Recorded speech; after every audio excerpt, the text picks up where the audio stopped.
ځینې خبرې وکړو. که مو چېرته په یاد اوسي 2 میاشتې مخکې زموږ لومړنی راپور راغی چې اروپا د طالبانو سره اړیکې نیسي او غواړي طالبان راوغواړي تر څو ورسره بحث وکړي چې څنګه د اروپا نه بیرته افغاني مسافر وشړي افغانستان ته. او په دې اړه ډول ډول غبرګونونه وه. ډېری خلکو ویل چې ډاکټر ولې داسې وایي، ډاکټر دروغ وایي، دا اصلا امکان نه لري. د هغې راپور نه یوه هفته وروسته اروپا اعلان وکړ چې بلکل موږ پلان لرو تر څو د طالبانو سره وغږیږو او اوس د طالبانو په ویزو باندې بحث کیږي چې څنګه دوی ته ویزې ورکول شي تر څو راشي جنوا ته او دلته د اروپایي اتحادیې سره په دې وغږیږي چې څنګه افغان مسافر بیرته افغانستان ته ولېږدي. اما ځینې شیانو باندې تاسو باید پوه شئ، دا یوازې داسې نه دی چې اروپا په طالبانو میینه ده، د دې د خاطره غواړي مسافر چې دی یو غټه صوبه ځان نه جوړه کړي ځکه اروپا غواړي دوی ته افغان مسافر وسپاري، بلکې موږ 2020 کال کې یو نوې دورې ته وردننه کیږو. په اوسني شرایطو کې نړۍ د جنګ نه ستړې ده او جګړه په نړۍ کې نوره نه چلیږي. که چېرته تاسو متوجه وئ، امریکا د ایران سره کومه جګړه چې پیل کړه دا دننه په امریکا کې تر ټولو بدنامه جګړه وه د امریکا په تاریخ کې. کله چې امریکا په عراق حمله کوله د امریکا خلک خوشحاله وه د دې د خاطره چې امریکا تروریستان له منځه وړي. کله چې امریکا په سوریې حمله کوله د امریکا خلک خوشحاله وه. کله چې امریکا په لبنان او په عراق باندې حمله کوله د امریکا خلک خوشحاله وه. اما اوس په نړۍ کې ټول عام خلک د جګړې نه ستړي دي. ولې د جګړې نه ستړي دي؟ ځکه پوهیږي چې اصلي تروریستان څوک دي، ځکه پوهیږي چې جګړه یوازې د دوی د ټکس پیسې له منځه وړي او ځکه پوهیږي چې په جګړې کې یوازې تاوان دی. د همدې د خاطره د امریکا اکثریت خلک د ایران د جګړې مخالف و، ویلي چې موږ ته په ایران څه، ولې موږ باید د ایران سره جګړه وکړو چې له امله یې تیل قیمته شي. په سیاسون پوهیږي چې نور موږ نشو کولی د خلکو پیسې ووهو. کله چې سیاستمدار راځي، مثلا په امریکا کې کله چې جورج بوش راغی، اوباما راغی، جو بایدن راغی، ټرمپ راغی، دوی غوښتل جګړې پیل کړي تر څو د جګړو په نوم باندې پیسې ووهي. ته غواړې پیسهداره شي، سیاستمداره کېږي. کله چې سیاستمداره شوې یوه بانه جوړوي، په یو هیواد باندې حمله کوي تر څو د هغې حملې او د هغې جنګ په نوم پیسې ووهي. مثلا د تا په جنګ کې مصرفیږي 1 بیلیون، ته وایي چې ولا په جنګ کې مصرف شو 6 بیلیونه، 5 بیلیونه نور خپل جیب ته اچي. اما اوس په اروپا او په امریکا کې خلک نور د جګړې نه په تنګ دي او خلک وایي چې ولې باید زموږ پیسې په هغه جګړو باندې مصرف شي کومې جګړې چې موږ پورې اړه نه لري. او سیاسون درګرده لګیا دي پروژې جوړوي چې داسې یوه بله لاره پیدا کړي تر څو وشي کولی د عامه خلکو پیسې ووهي. په اوسني شرایطو کې دا اساسي لوبه ده او دا چې تاسو ته ثابته کړم چې آیا دا واقعیت دی که نه دی. زه اول اجازه غواړم چې څو مختلف مسایل تاسو ته مطرح کړم تر څو تاسو پرې پوه شئ او سر مو ورباندې خلاص شي. اولنۍ مسله دا ده چې امریکا یو قانون جوړ کړ کوم چې غیر عادلانه او غیر قانوني قانون دی او د دې قانون په واسطه یې آیس کوم چې د امریکا د ډیپورټیشن یا د خلکو یا د مسافرو د ویستلو ډپارټمنټ دی، دې ډپارټمنټ ته چې دی په تیرو 2 کلو کې 3 اساسي صلاحیت ورکړه. لومړی صلاحیت د دې ډپارټمنټ دا و چې که چیرته تاسو یو مسافر غواړئ وباسئ د وطن نه او نیسئ یې او دا سړی تښتي یا تاسو سره مقاومت کوي، تاسو کولی شئ ورباندې ډزې وکئ. په افغانستان کې شاید دا موږ ته عادي خبره ښکاره شي چې که پولیس نه یو څوک تښتي پولیس پرې ډزې کوی شي، اما په امریکا کې دا غیر انساني برخورد دی. او متاسفانه د کله نه چې ټرمپ دا قانون رامنځته کړی دی، په لسګونه خلک دننه په امریکا کې د آیس د ډپارټمنټ د عساکرو په واسطه وژل شوي او په لسګونه نور زخمیان شوي. او دا د اروپا خلکو ته جالبه وه. هغه ویلې چې آیا د دې په وړاندې به د امریکا خلک غبرګون وښایي؟ ولیدل شو چې خلکو غبرګون ونه ښوده، بلکې برعکس د آیس نه یا د امریکا د مسافرو د ډپارټمنټ نه خلکو ویره پیدا کړه او دوی اوس هم دوامداره خلک ټارګیټ کوي. هر هغه څوک چې خوښ نشي، هر هغه څوک چې په زړه نه وي او هغه مسافر دوی ورځي او که چېرته هغه وتښتي یا مقاومت وکړي دوی ورباندې ډزې کوي. دا یو خطرناکه اصل و چې رامنځته شو. دوم صلاحیت چې آیس ته ورکول شو هغې ته د ډیسپیرینګ نوم ورکول شو. آیس کولی شي چې ستاسو کور ته راشي، ستا دروازه ټک ټک کړي او ته ور ووځي او د تا لاس او پښې وتړي او د تا مړی ژوندی ورک کړي. دا خلک ولې ورکېږي؟ چیرته ځي؟ په پاناما کې دوی ته شخصي زندانونه جوړ شوي دي. مثلا یو نفر دی په امریکا کې یا اسناد لري یا اسناد نه لري، یو څوک راځي د آیس د ډپارټمنټ نه دروازه ټکوي، سړی رانیسي وړي، یو وخت کې ګوري چې سړی په پاناما کې په یو زندان کې پروت دی، نه یې مړی شته دی نه یې ژوندی شته دی، ښځه په امریکا کې پاتې خپله په پاناما کې پروت دی. دا دوه مسلو چې رامنځته شو، کوم چې غیر انساني اصل دی په داسې یو هیواد کې چې ځان ته دیموکراتیک هیواد وایي. دریم اصل چې رامنځته شو هغه د کورنیو جلاتوب شو. یو نفر اسناد لري، ښځه اسناد لري، خاوند اسناد نه لري، خاوند یې وشړو، ښځه په امریکا کې پاتې ده، زوی اسناد لري، پلار اسناد نه لري، پلار یې وشړو، زوی چې دی په امریکا کې پاتې دی. او دا درې قوانین په یو شکل باندې د دې لامل شو چې فاشیزم ته مخه کی او قوم پرستی رامنځته کی، او ډیری سپین پوستکي خوشحاله شو د ټرمپ نه چې د مسافرو سره یې داسې یو کار وکړه. اروپا په دې 2 کالو کې نوټونه نیول، اروپا په دې 2 کالو کې یاداشتونه نیول چې آیا مونږ کولی شو عین دا کار وکړو او کنه. او اوس اروپا په یو نوي قانون باندې کار کوي چې د همدغې آیس نه یا د آیس د کړنو نه راخیستل شوی قانون دی چې ډیر زر به اروپا په ګډه سره لاسلیک کوي او دا قانون به اعلانوي. او د دې قانون دپاره چې نوم ورکړی دی دا به نیو ډیپورټیشن ایرا په نوم یادوي، یا د مهاجر د ویستلو یوه نوې دوره.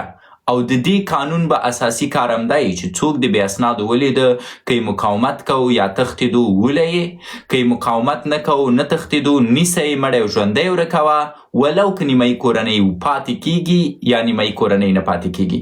نو په اروپا کې به همدغه د امریکا کانې شروع کیږي او د دې اغیزه به په اروپا باندې ډیره بده وي. نو کیدای شي انسان پوښتنه وکړي چې کله اغیزه بده ده، کله دا کار غیر قانوني دی، غیر انساني دی، ولې د اروپا رهبران غواړي داسې یو کار وکړي، یا ولې ټرمپ وغوښتل چې آیس رامنځته کړي او مسافر وباسي. اوس کیدای شي ستاسو ډیری ووایي چې یاره ټرمپ خو دا کار د دې د خاطره وکړه چې د ټرمپ مسافر نه خوښېده، غوښتل سپین پوستکو ته خدمت وکړي. په اصل کې دا سپین پوستکو ته د خدمت خبره نه ده، په اصل کې دا د ټرمپ د امریکا دپاره د وفاداره پاتې کېدو خبره نه ده، بلکې په بیکګراوند کې قضایي بیلې دي. عملا څه کارونه شوي؟ په عمل کې زه تاسو ته 2 مثال درکوم. اوس اروپا لګیا دی کار کوي په دې باندې چې د اروپا نه بهر زندانونه جوړ کړي، لکه امریکا چې د امریکا نه بهر په پاناما کې مسافرو ته زندان جوړ کړی. او دوم پلان چې اروپا لري د سودان سره، د سودان د حکومت سره دوی اړیکه لري، کوم چې په اوسني شرایطو کې د سودان حکومت داسې یو حکومت دی لکه د طالبانو یو حکومت، تر اوسه پورې د سودان خلک په رسمیت نه پیژني. او په عین حالت کې اروپا د طالبانو سره هم خبرې شروع کړي. پس دوی یو طرف نه غواړي د اروپا نه بهر مسافرو ته زندانونه جوړ کړي، او د بل طرف نه غواړي مسافر هغه هیوادو ته ولېږدوي کوم هیوادونه چې په شدت سره کیدای شي ځینې مسافرو ته خطرناک اوسي. یو مثال درکوم، په ټیک ټاک کې فکر وکړئ یو جمهوریتي ډوزمار دی، اسناد نه لري، په اروپا کې دی. که دا اوس بیرته افغانستان ته تسلیمیږي، که طالبان ورته څه هم نه وایي، کیدای شي عام خلک یې راونیسي، سر پیکل کړي او لغتې ورته ونیسي. نو دا یو اساسي ستونزه ده. اما ولې دا کار کیږي؟ تر ټولو مهمه مسله زما د اوسني بنډار دا ده چې ولې دا کار کیږي. دلته څو مسایل دي. اول پرایویت سیکیورټي سکتور ورته وایي. که چېرته تاسو د بلیک واټر کتاب لوستی، د امریکا تر ټولو غټې کمپنۍ چې تر ټولو ډیره سرمایه گذاري کړي او تر ټولو ډیر پیسه‌دار خلک پکې مصروفه دي، هغه د پرایویت سیکیورټي سرویس کمپنۍ دي. پرایویت سیکیورټي سرویس کمپنۍ یعنی څه؟ امریکا چې کوم بم جوړوي، امریکا چې کوم راکټ جوړوي، امریکا چې کوم ټانک جوړوي، امریکا چې کوم هلیکوپټر جوړوي، امریکا چې کوم سلاګانې جوړوي، دا ټول شخصي کمپنۍ په امریکا کې جوړوي. دولت دغه کوم ټانګونه چې اخلي، کومې تیاری چې اخلي، کومې مرمۍ چې اخلي، دولت خپله فابریکې نه لري. دا ټانګونه، دا مرمۍ، دا سلاګانې د شخصي فابریکو نه اخلي. که نه یې پوه شوي مثال درکوم. مثلا فکر وکئ ایلن ماسک یوه کمپنۍ لري د موټرو د جوړولو. اوس حکومت چې څومره د پولیسانو موټر اخلي دوی په خپله نه جوړوي، دوی ځي د ایلن ماسک سره قرارداد کوي، ورته وایي چې ما ته 100 د پولیسانو موټر پکار دي. ایلن ماسک 100 د پولیسانو موټر جوړوي، په حکومت باندې خرڅوي. اوس به ایلن ماسک په څه کوي؟ ایلن ماسک که چیرته د موټرو کمپنۍ لري مجبوره ده چې په حکومت کې ټرمپ ته وایي چې سړیه ته خو ملګری یو کار وکړه د پولیسانو دا 50 موټرې وسوځوه چې زه 50 نوې موټرې په حکومت باندې خرڅ کړم کني زما تجارت خو بند دی. نو ټرمپ څه کوي؟ دی 50 موټرو ته یو چل جوړوي ترڅو دا له منځه لاړ شي چې 50 نوې موټرې د ایلن ماسک نه د دولت په پیسو واخلي. د دولت پیسې د چا دي؟ بیرته د عام ولس دي. نو کلم چې ټرمپ د ولس پیسې مصرفوي ټرمپ باید ولس ته ووایي چې په څه شي کې مصرف کړي. د همدې د خاطره جګړه شروع کوي. کلم چې ټرمپ په ایران باندې جګړه وکړه جګړه شروع شوه. په دې جګړې کې تر ټولو ډېرې پیسې چا پیدا کړي؟ کله چې مونږ وایو چې مثلا امریکا سلګونه مزایل چې دی په ایران باندې وویشته دا سلګونه مزایل کومې کمپنۍ جوړوي؟ دا خپله د امریکا دولت نه جوړوي دا شخصي کمپنۍ جوړوي کوم چې جنگي کمپنۍ دي دننه په امریکا کې او هر مزایل چې استفاده کیږي دا د عامو خلکو په پیسو باندې اخیستل کیږي. پس ټرمپ د عامو خلکو پیسې هغه ملګرو خپلو ته ورکوي کوم چې د جنگي وسایلو کمپنۍ لري او د دې د خاطره چې نور جنگ نه چلیږي د دې د خاطره چې نور جګړه نه چلیږي دا پرایویت سیکیورټي سکتور چې کوم دی یا شخصي امنیتي جوړونکي کومې کمپنۍ چې دي دوی بیکاره پاتې دي هغه که په اروپا کې هغه که په امریکا کې نو دوی ته یو بل مسؤلیت ورسپاري. هغه مسؤلیت چیرې دوی ته وایي چې تاسو په نورو هیوادونو کې پرایویت پریزن جوړ کړئ یا شخصي زندانونه جوړ کړئ. مثلا زما یو شخصي کمپنۍ ده زه د ایمانویل مکرون سره قرارداد کوم چې زه به په سودان کې یو غټ زندان جوړ کم د فرانسې د عام ولس پیسې به د دې زندان په نوم راځي او مونږ به وایو چې مونږ په دې زندان کې غیر قانوني مسافر ساتو. پس په دې شکل دا یو غټ تجارت دی چې روان دی او چون نور جګړې بندیږي په 2020 کال کې به تاسو د شدیدو جګړو شاید نه وئ ځکه خلک د شدیدو جګړو طرفدار نه دي. پس په 2020 کال کې به سیاستمدار او بیلونران د عام ولس پیسې په کومه بانه خپل جیب ته اچي؟ د مسافرت په بانه. سو پرایویت سکتور به په دې برخه کې ډیر زیات مصروفه اوسي ځکه دوی به شخصي زندانونه جوړوي دوی به وایي چې تنها پولیسان نشي کولی چې دا مسافر راونیسي نو موږ ضرورت لرو شخصي کمپنیو ته د هغوی انساني بشري قوې ته ضرورت لرو تر څو موږ سره مرسته وکړي او ډېرې کمپنۍ به راټولیږي رایوځای کیږي به د مسافرو په نوم به بیا په بیلونهاو ډالر د عام ولس د اروپا د خلکو خپلو جیبونو ته اچي. که بیا هم صحیح نه یې پوه شوي که بیا هم وایي چې یاره سر پې خلاص نه شو ته څه وایي ډاکټره څه روان دي. یو بل مثال در کوم دننه په افغانستان کې کله چې امریکا راغلی وه امریکایانو د امریکا د خلکو نه په ټریلیونونو ډالر وهل د دې په نوم چې موږ په افغانستان کې مبارزه کوو ځکه که موږ په افغانستان کې جنګ ونه کو امریکا ته خطر پیښ دی. اوس دا ټریلیونونه ډالر افغانستان کې واقعا لګېدل؟ اصلا نه لګېدل. پس دا ټریلیونونه ډالر په افغانستان کې څه کېدل؟ دا خلکو دننه په افغانستان کې د افغانستان د جوړولو په نوم وهل. مثال در کوم مثلا $100 راتلل په دې نوم باندې چې تاسو ور باندې په افغانستان کې یو مکتب جوړ کړئ.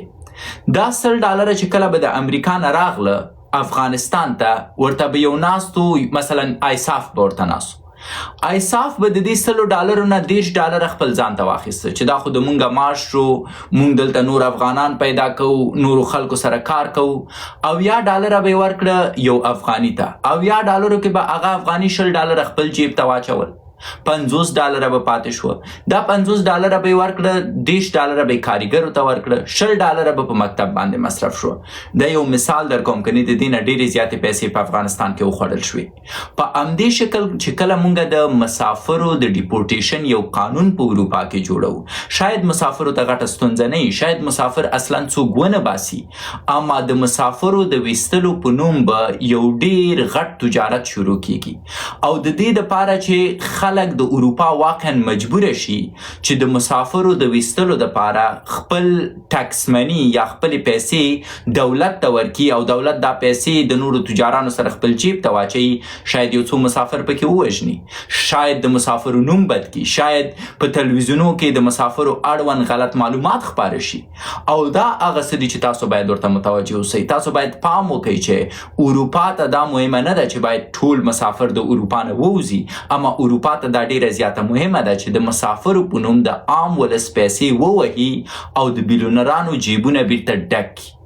یا بله برخه چې ډیره زیاته مهمه ده هغې ته ډیټنشن کنټراکټرز وایي. ډیټنشن کنټراکټرز یو بله برخه ده. فرض وکړه د ما یو ملګری دی، یوه کمپنۍ لري او اوس یې کمپنۍ کې هېڅ کاروبار نشته، ټول بیکاره دي. نو زه به وایم چې مونږ خو مسافر وباسو. نو د ما دا ملګری باید د مسافرو دوسیې بررسي کړي. اوس به مختلف دفترونه په اروپا کې خلاصیږي، په زرګونو کارمندان به په اروپا کې، او د دوی به کار معلوم نه چې تېنه پوښتنه وکړي چې کار دې څه شی دی، ولا مونږ د خلکو اسناد ګورو. کله چې تاسو امریکا ته راشئ د آیس ډپارټمنټ کې په زرګونو خلک مصروفه دي، کار کوي او کار معلوم نه دی. فقط وایي د مونږه کار دا دی چې وګورو چې څوک اسناد لري څوک اسناد نه لري، او په دې نوم باندې د دولت پیسې جیبونو ته اچول کیږي. پس که د تا یو ملګری چې دی، فرض وکړه ته په افغانستان کې وزیر یې او د تا 10 ملګري چې دی بیکاره دي، وظیفه ورته نه پیدا کیږي، نو ته په خپل وزارت کې مجبور یې چې یو نوی ډپارټمنټ جوړ کړي. مثلا زه د صحت عامې وزیر یم او د ما 10 ملګري بیکاره دي، راته وایي شکیب مونږ بیکاره یو، دا به څنګه شي؟ زه یو پیره وایم چې یاره ملګرو یو ډېر عجیبه مرض راوتلی. څه شی مرض راوتلی؟ د مجردانو مرض راوتلی. د مجردانو مرض څه شی شو؟ والا مجردان ډیر سخت په تشویش دي او ځان وژنې کوي. نو زه د دې د خاطره مجبور یم چې د مجردانو یو ډپارټمنټ خلاص کم چې دوی تحقیق وکړي چې موږ په افغانستان کې څومره مجردان لرو، څومره په تنګ راغلي، څومره غواړي غواګانې په چاقو وهي، څومره کاسې ماتوي په کور کې، څومره چې دی غواړي ځان وژني، څومره یې وایي چې ماته کونډه وکړئ، څومره یې وایي چې یاره زما نور وضعیت خراب دی، زمانه نه کېږي، زه ځمه قاچاقي ایران ته. نو موږ دا معلومات باید راټول کړو په افغانستان کې چې د مجردانو کچه څومره ده، څوک غوا په چاقو وهي، څوک کاسې ماتوي، څوک غواړي ځان ووژني، څوک غواړي لاړ شي مسافرت ته.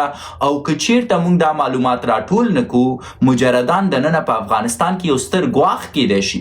مثلا یو مجرد چې ډیر زیات وضعیت خرابه دی او غواړي ځان ووژني، خو سبا ته هغه کولی شي یو بل انسان هم ووژني. یا یو مجرد چې وایي چې زه غوا په چاقو وهم، کیدی شي د غوا په ځای یو بل انسان هم په چاقو وهي. پس که د اوس نه موږ د مجردانو دپاره یو ډپارټمنټ جوړ نه کړو، د دوی په اړه مطالعه ونه کړو، د دوی ستونزې چې دی ورته حل نه کړو، دا یو غټه بشري ستونزه ده. اوس تاسو ټول وایي چې والا شکیب خو رښتیا وایي، دا خو غواګانو ته خطره ده، کاسو ته خطره ده، مونږ ته خطره ده، خپله مجردانو ته خطره ده. نو صحیح ده دا ډپارټمنټ دې جوړ کړي. نو زه ملګرو ته وایم چې خلکو ته مې ګپ ورکړه، د مجردانو ډپارټمنټ مې جوړ کړه. اوس زه خپل 10 ملګري خپل ځان سره مقرروم، د تاسو پیسې هغو ته په معاش کې ورکوم، هغو هم خوشحاله، تاسو هم خوشحاله، مجردان هم خوشحاله. سو عین لوبه د مسافرو په نوم کیږي. او دې ته چې دی متاسفانه ډیټیکشن کنټراکټور وایي. تاسو به ګورئ چې په اروپا کې به وایي چې مسافر مونږ ته خطره پیښوي، مسافر چې دی جنسي تیري کوي، مسافر چې دی قانون نه مراعتوي، مسافر باید ټول وباستل شي، او ډیری مسافر کیدی شي وډار شي. اما دا ټوله سناریو، دا ټوله برنامه د دې د خاطره کیږي چې دننه په اروپا کې بیرته مفسد سیاستمداران وشي کولی چې نوي بستونه، نوي وظیفې او د خلکو پیسې بیرته د مسافرو په نوم راواخلي، خپل جیبونه او د خپلو ملګرو چې تجاران دي او دو سره مرسته کړي تر څو ولسمشرۍ ته ورسیږي، د هغوی جیبونه ډک کړي. نو انشاءالله چې تاسو په دې باندې پوه شوي. بل یو غټه مسله چې ده، یو غټه او اساسي مسله، او شاید دا قدرت تاسو نادیده نیسئ، دغه هوایي تیارې چې کوم دي، الوتکې چې کوم دي، د دوی رئیسان تر ټولو پیسه‌داره خلک دي او د دوی رئیسان تر ټولو غلي خلک دي. او هوایي شرکتونو د ایران د جګړې نه وروسته ډېر غټ تاوان وکړ. اوس خلک دومره وس نه لري چې په هوایي شرکتونو کې لاړ شي پرواز وکړي. مثلا زما ډېری ملګري دي چې اوس د امریکا نه بیرته د افغانستان ته د تګ وس نه لري ځکه ټیکټونه قیمته شوي، ځکه تیل د تیارې قیمته شوي. نو دا شرکتونه اوس په حکومتونو باندې فشار راولي چې ورور پخوا به مونږه ګټه کوله، اوس هغه ګټه نشته او زمونږه تیارې ځای په ځای ولاړې دي او هره ورځ چې یوه تیاره په خپل ځای ولاړوي او د هغې مصرف راځي، مطلب په میدان هوایي کې به ته کرایه ورکوي، د هغې تیارې مینټننس دي، ډېر زیات مصرف راځي. نو هوایي الوتکو مشرانو په حکومتونو باندې فشار راوړی چې مهمه نه ده چې تاسو اوس مسافر وباسئ که نه وباسئ، اما داسې یوه قضیه جوړه کړئ چې بیرته زموږ پروازونه شروع شي. نو تاسو به ډېر زر وګورئ چې د ډیپورټیشن ایرلاینز په نوم به تاسو قراردادونه وګورئ.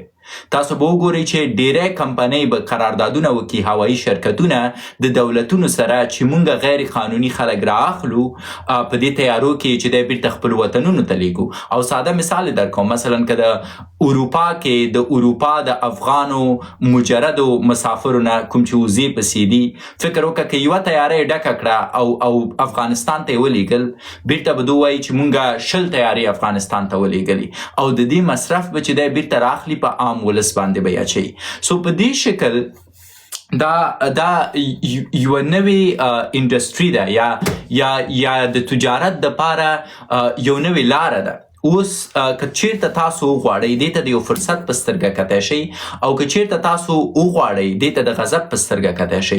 که زه په اروپا کې وای او مسافر وای او پوهېدلمه چې اروپا لګیا د یو نوی قانون جوړوي تر څو د دننه اروپا نه مسافر بیرته چې دی ولیږدئ د دوی اصیلو هیوادونو ته، او دا قانون د دې د خاطره جوړیږي چې د اروپا سیاستمداران بیرته وشي کولی خپل جیبونه ډک کړي. نو ما هم د دې قانون سره آشنایي پیدا کوله، ما د دې قانون په اړه لا معلومات جمع کول او ما ویلې چې سړیه زه خو پښتون هم یم، افغان هم یم، 5-6 ژبې مې زده دي، زه هم غواړم د تاسو ډپارټمنټ کې یو ځای شم، اصلي مجردان زه درته معرفي کوم. اول مې ورته دغه معرفي کو، څه شی ورته وایي، ماسټر غم. ورته مې ویل چې دا دی ماسټر غم هم پیژنم، راځئ دا هم دربار کوي، ما ته وظیفه راکوي، ما ته پیسې راکوي، زه به تاسو ته درښایم چې څوک قانوني دي څوک غیر قانوني دي. نو اروپا به زه نیولی وم، کله چې اروپا زه نیولی وم د ماسټر غم په ځای مې یو پنجابی ورته معرفي کو، ورته مې ویل چې دا ماسټر غم چې دی ډېر کار کول مرته، اوس یې رنګ تور شوی، دغه اصلي ماسټر غم دی. نو پنجابی به مې اچولی و، پنجابی به لاړو افغانستان ته قاچاقي، اما ګټه به ما پکې کړې وه. هلته به طالبان خوشحاله و چې بایي ستړی مه شي، هلته به پنجابي ته لغتې نیولې وي. نو وین وین به کېده. موخه دا ده چې ډیپورټیشن لا یا د مهاجرو د ویستلو قانون په اروپا کې دا عادي خبره نه ده، په دې کار روان دی او دې ته به مونږ یو نتیجې ته رسیږو. اوس تاسو پورې اړه لري چې د دې قانون د جوړېدو په وخت کې تاسو غواړئ ځانونه ځای کوئ، ځکه نوي بستونه خالي کیږي او نوي خلکو ته ضرورت دی. مثلا کله چې په اروپا کې پښتانه ډیپورټ کیږي، داسې یو پښتون ته ضرورت دی چې هغه وشي کولی ترجمان اوسي، داسې یو پښتون ته ضرورت دی چې هغه وشي کولی اسناد بررسي کړي، داسې یو پښتون ته ضرورت دی چې هغه وشي کولی اروپایانو ته ووایي چې څوک قانوني دی یا څوک غیر قانوني دی.